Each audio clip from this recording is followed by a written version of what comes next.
Welcome to DheeDu Stories. Cinderella, a magical fairy tale. Today, we bring you the magical tale of Cinderella, a kind girl whose life changes forever with a little help from kindness and a touch of fairy magic. Amidst the decay, Cinderella kneels on the worn steps, her tattered rags a stark contrast to her diligent scrubbing. Her every movement is watched from above, where the sneering faces of her stepmother and stepsisters loom.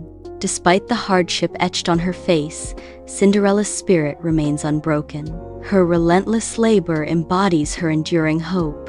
In the humble cottage kitchen, Cinderella's brow furrows with focus as she prepares a sparse meal. Griselda and Brunhilde sit, their eyes reflecting disdain as they survey the meager fare. Is this all there is? I'm famished. It looks like slop. I demand more.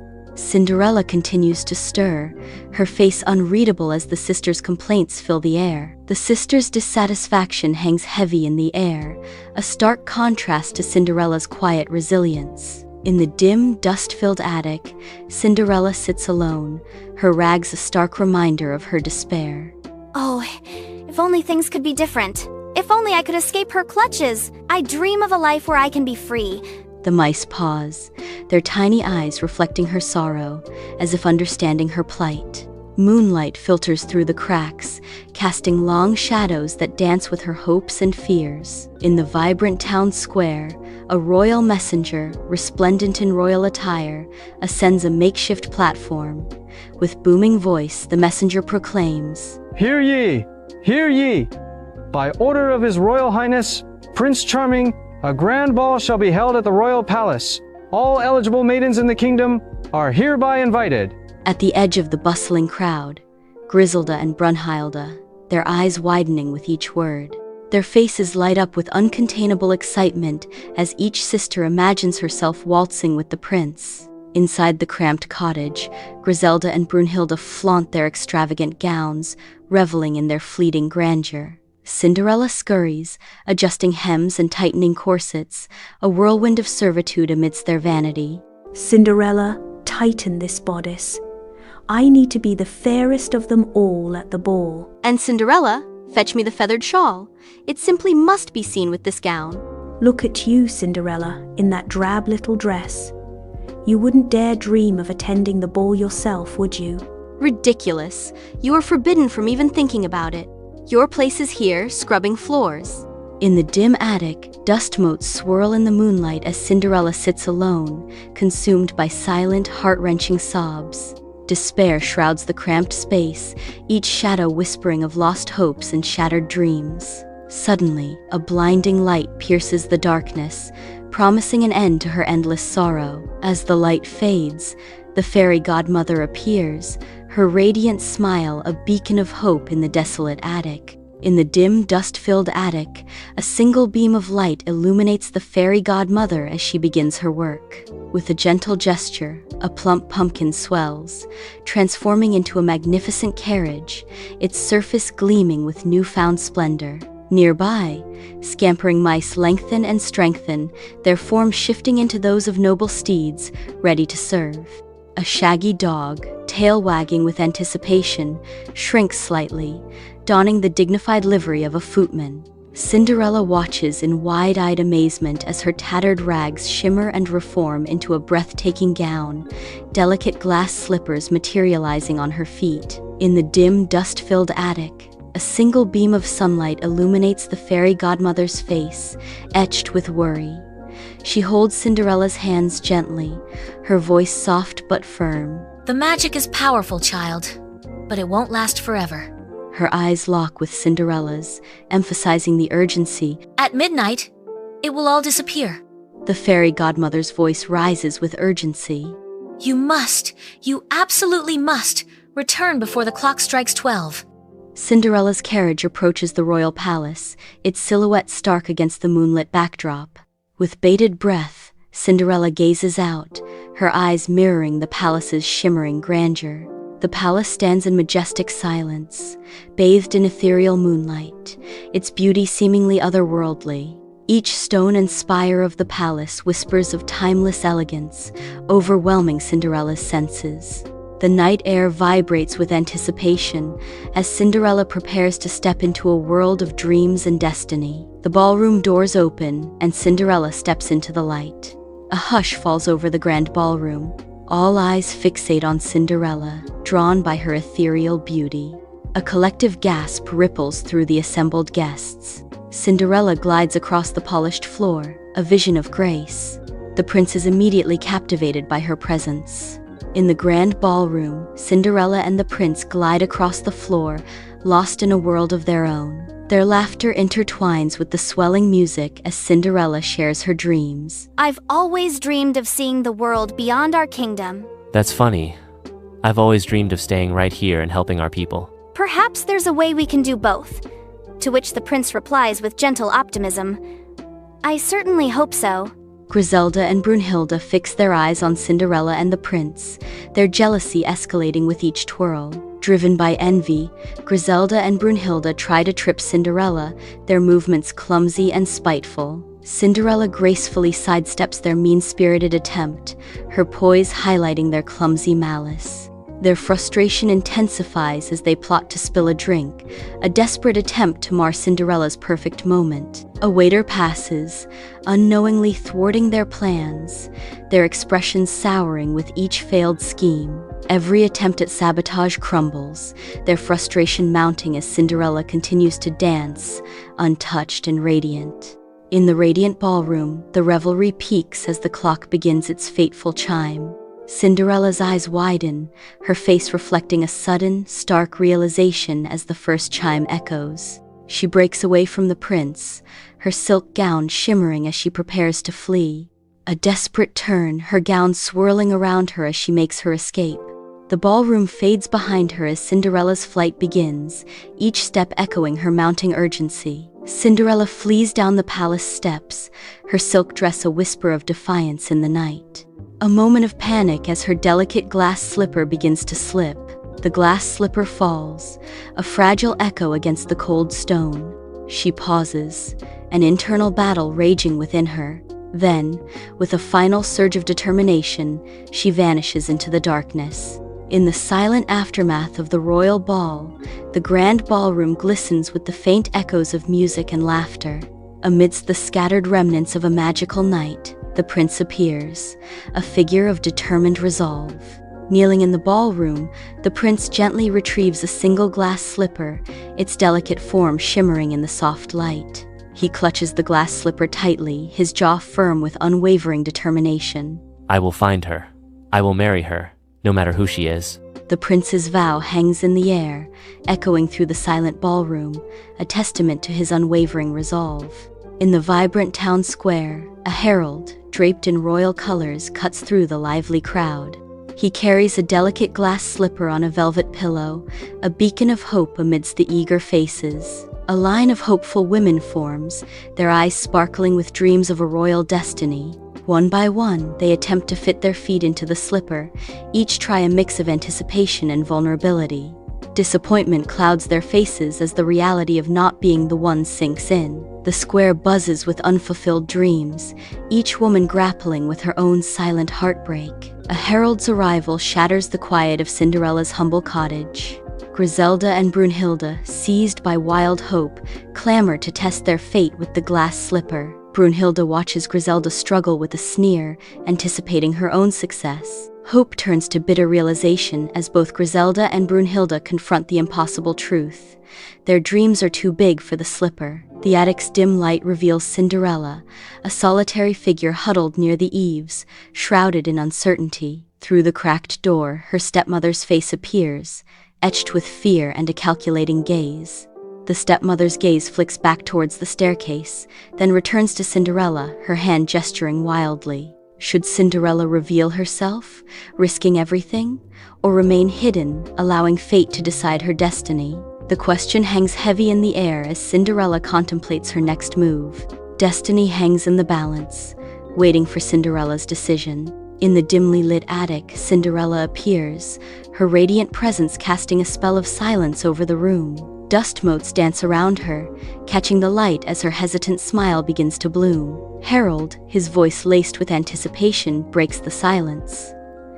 "Madam, If you would be so kind as to try on the slipper? Cinderella's eyes widen slightly, a flicker of hope igniting within her as she meets Harold's gaze. The attic holds its breath, anticipating the unfolding of fate as Cinderella steps forward. In the dim cottage attic, mice dart and weave, their eyes gleaming with mischief as light spills through cracks in the aged wood. A chorus of excited squeaks fills the air as the mice direct their frenzied chatter towards a concealed corner. From the shadows, the prince emerges, his presence commanding and his expression set with unwavering resolve. His voice echoes through the attic, a demand cutting through the mice's chatter as he orders, "Bring her forth." The mice scatter, their frantic movements betraying a mix of fear and obedience in the face of the prince's command. Cinderella kneels on a velvet cushion, her heart pounding with hope.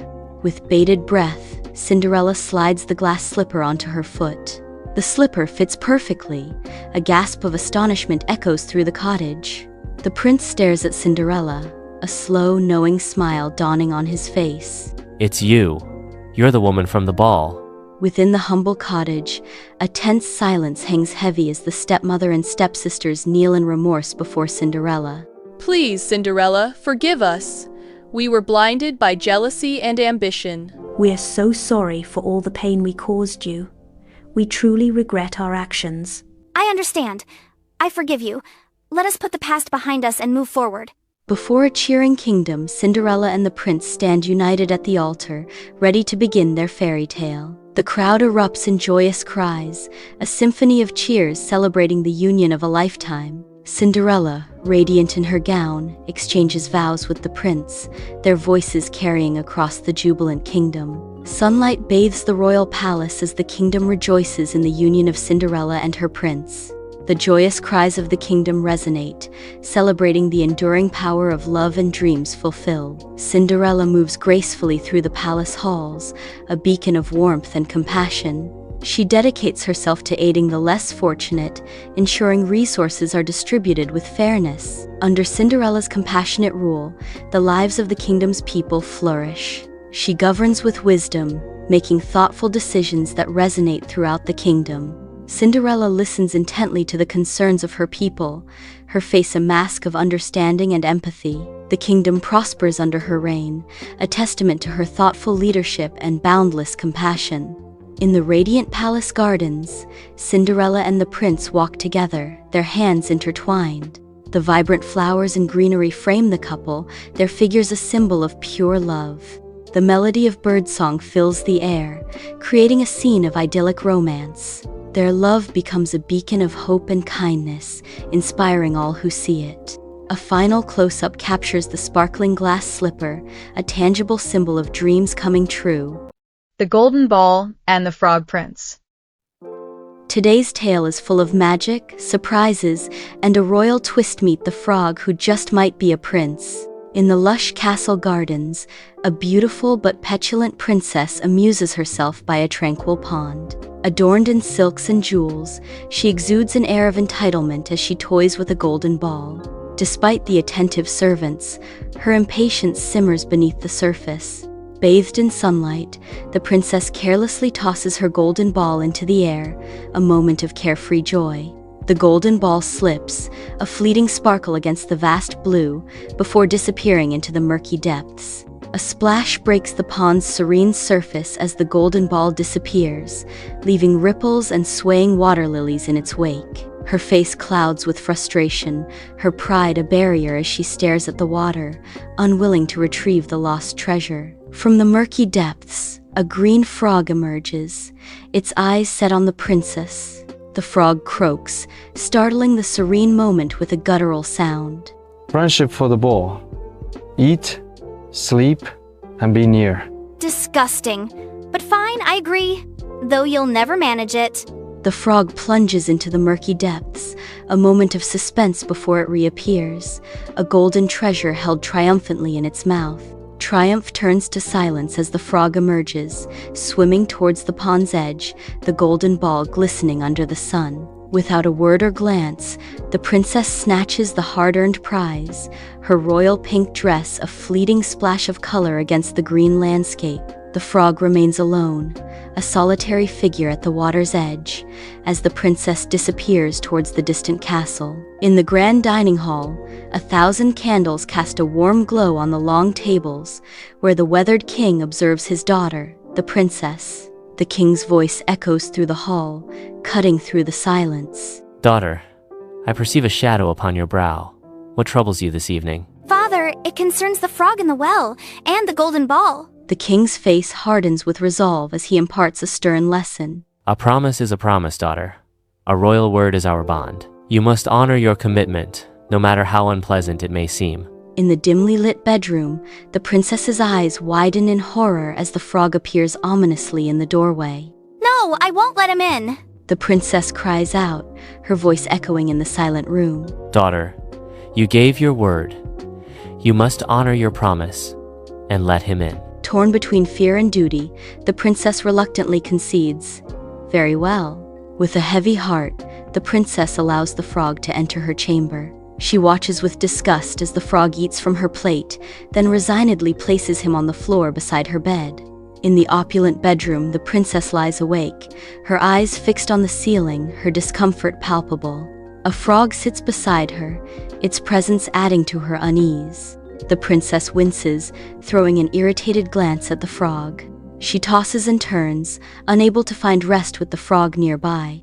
Sunlight floods the princess's chamber, awakening her to a new day.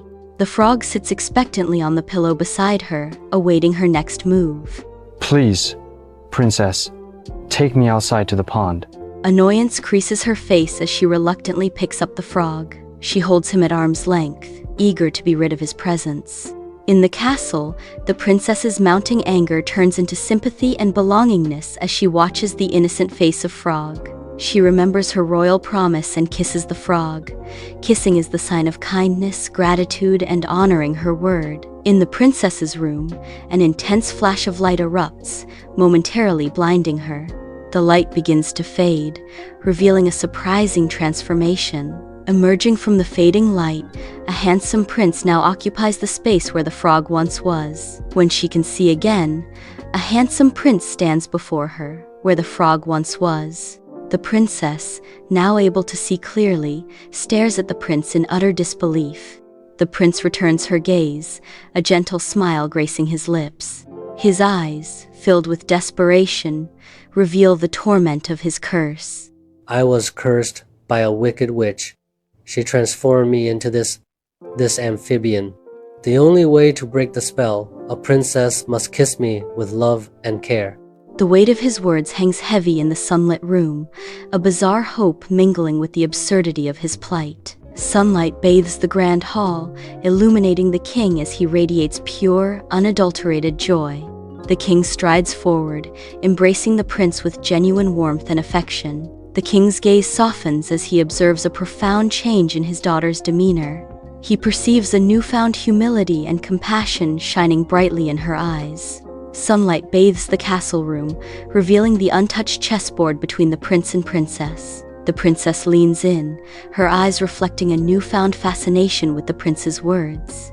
A majestic procession gathers, ready to depart from the kingdom, brimming with anticipation. The prince and princess, symbols of unity, stand side by side, ready to embark on their destined path. As the procession advances, a wave of hope washes over the kingdom, heralding a future of unity and prosperity. The prince's kingdom appears, a vision of beauty and prosperity under his just rule. A grand celebration erupts as they arrive, marking a momentous occasion in the radiant kingdom. The kingdom's architecture reflects the prince's wisdom, blending grandeur with approachability. Every corner of the kingdom whispers tales of the prince's benevolence, promising security and happiness. High above, on the castle balcony, the prince and princess stand together, their silhouettes outlined against the vast kingdom. The princess, transformed, stands tall, her gaze sweeping across the lands she is now ready to govern with wisdom and compassion. Moral of the story: true beauty lies within, and keeping promises brings magical rewards. Beauty and the Beast. The village square pulses with vibrant life as villagers argue with passion over colorful produce. Children laugh as they chase pigeons, their joyful cries echoing off the ancient cobblestones. Belle moves through the bustling square, lost in the world of her book, oblivious to the gazes of the townsfolk. Townsfolk pause, their expressions mixed with fondness and disapproval as they watch Belle, the village's enigmatic bookworm. In the quiet of Belle's cottage, sunlight paints the air with dancing dust motes, casting a warm glow on a scene of simple domesticity. Belle sits absorbed in her book, her brow furrowed in thought, as she loses herself in the story's embrace. Across the room, Maurice, her father, is engrossed in his inventions, his grease-stained fingers dancing across a symphony of gears and springs. The air vibrates with the gentle rhythm of Maurice's tinkering, a mechanical lullaby filling their cozy haven. Belle's father ventures into the forest, unaware of the darkness that awaits. The forest's shadows deepen, obscuring his path as the weather turns ominous. Lost and disoriented, he struggles against the encroaching storm. The wind howls with increasing fury, whipping through the trees as nature's wrath descends. Completely lost, he succumbs to the forest's chilling embrace. Lost in the storm, Belle's father seeks refuge in the imposing silhouette of the beast's castle. He steps into a grand hall, where eerie silence amplifies the strangeness of the castle. Towering archways loom above him, their ornate designs hinting at forgotten grandeur. Unsettling noises echo through the deserted corridors, heightening the sense of mystery and dread. He walks deeper into the castle, his footsteps the only sound in the echoing silence. Within the beast's castle, an atmosphere thick with dread descends as the beast's shadow stretches ominously over Belle's father. The silence screams louder than any roar, broken only by the frantic rhythm of the old man's heart. Who dares enter my castle? Belle's father stands frozen, caught like a fly in a spider's web, as the beast's rage threatens to consume him. Belle's father made a request to let him go, but instead of hurting Belle's father, he made a deal.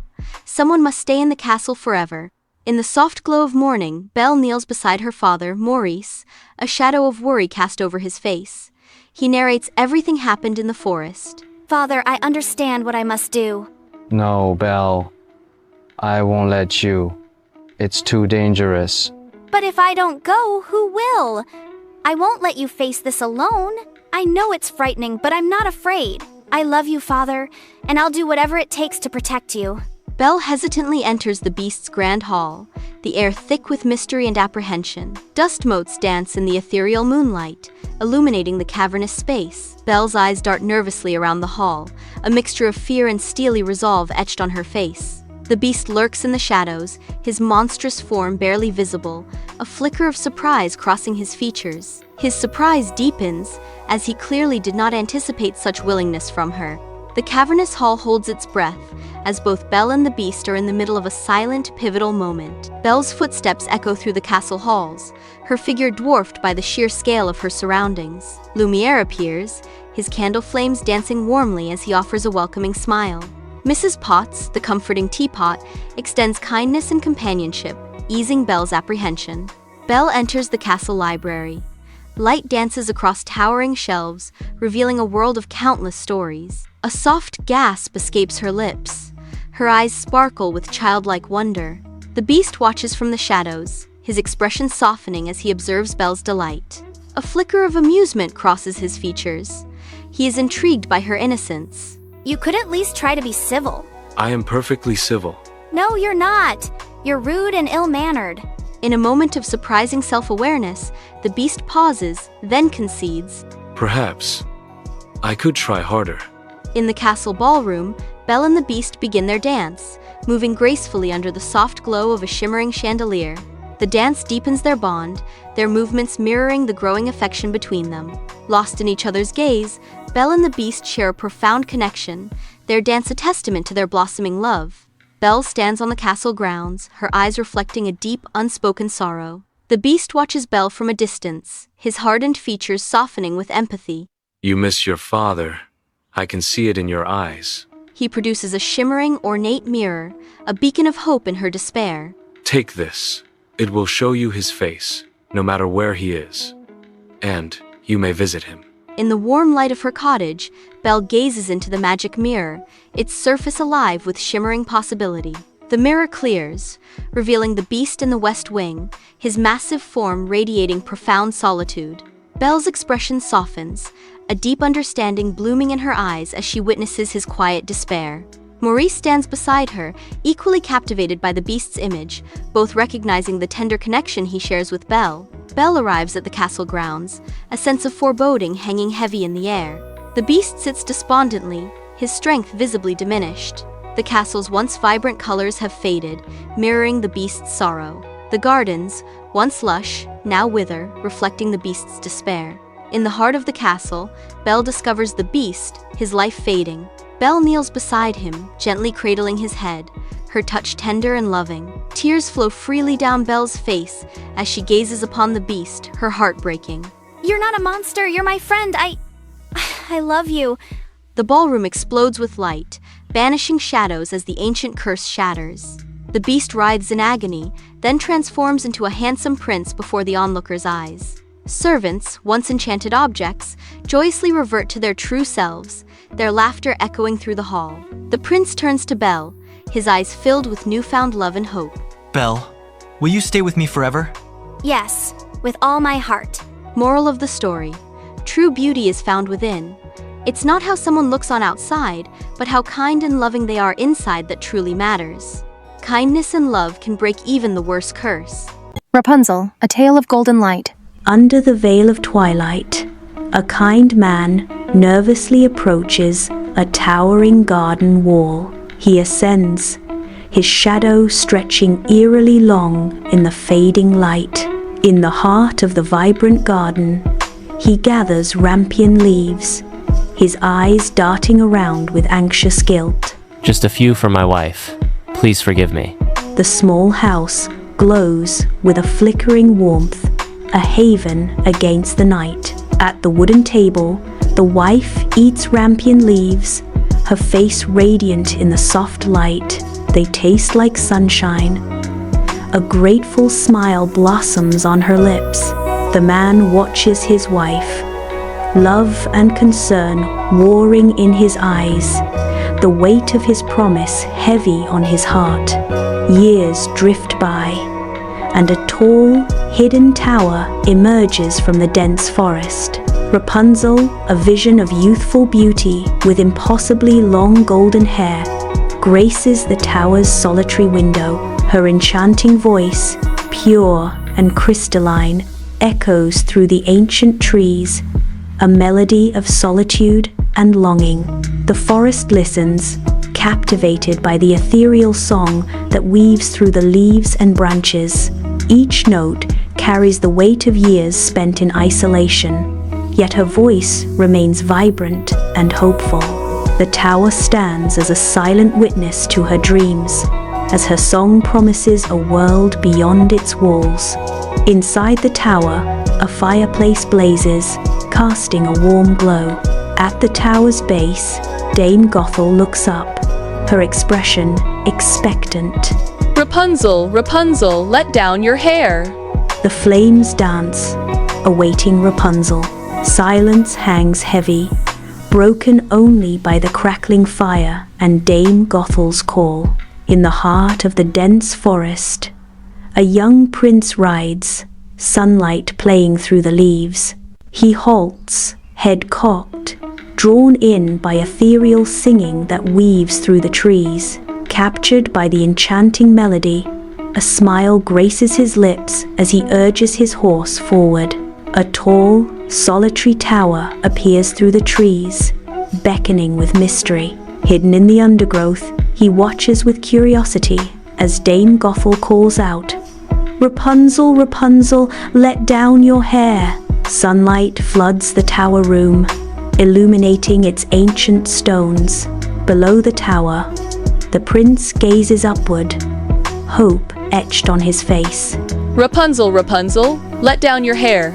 Silence descends after his call, the tower looming. The prince's anticipation grows with each passing moment. He repeats his plea, his voice laced with longing. Rapunzel sits by the window, her golden braid catching the sunlight. Dame Gothel watches Rapunzel, a stern expression on her face. "Why is it so much heavier when you climb my hair than when the prince visits?" Dame Gothel's eyes narrow, a hint of suspicion in her gaze. You've seen a stranger? Gothel leaves the Rapunzel in the lonely desert away from Prince. In the heart of a desolate desert, Rapunzel gathers sticks, her solitude amplifying the starkness of her surroundings. Her makeshift shelter stands as a fragile defiance against the endless expanse.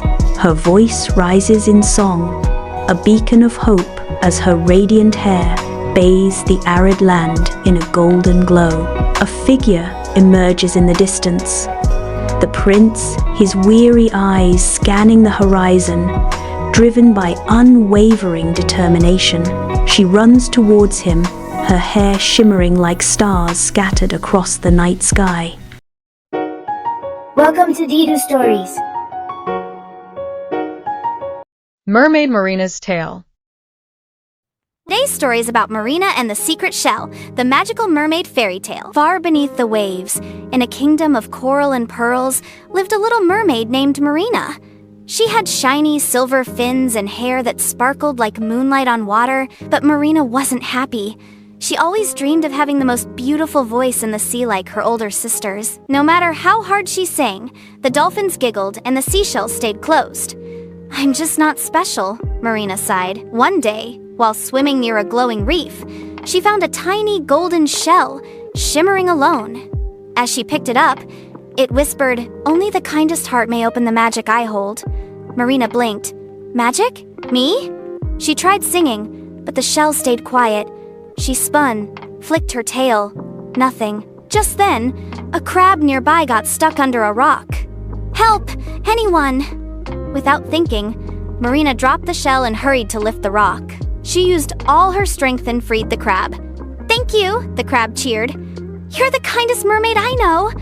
Suddenly, the golden shell floated up and began to sing. It glowed, showering Marina in sparkles. Her voice echoed softly, beautiful, and clear. The shell whispered, "When your heart is kind, your true magic shines." From that day forward, Marina didn't worry about being the best singer. She just helped other sand sing from the heart. And the sea? It listened with wonder. Moral of the story: true beauty comes from kindness, not from trying to be perfect. Snow White, a fairy tale.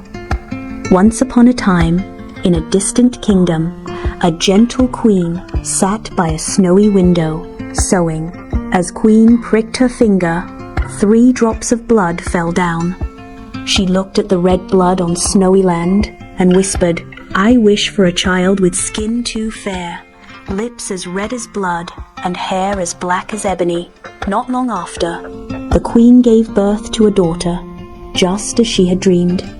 She named her Snow White, but soon after, the queen passed away, and the king remarried a beautiful but proud and cruel woman. This new queen had a magic mirror. Every day she asked it, "Mirror, mirror on the wall, who is the fairest of them all?" The mirror always replied, "You are, my queen." But as the years passed, Snow White grew into a kind and stunning young woman. One day, the mirror gave a different answer. "Queen, you are fair, it is true, but Snow White is fairer than you." Furious with envy, the queen ordered a huntsman to take Snow White deep into the forest and kill her. But the huntsman, moved by Snow White's innocence and kindness, could not harm her. "Run, child," he whispered.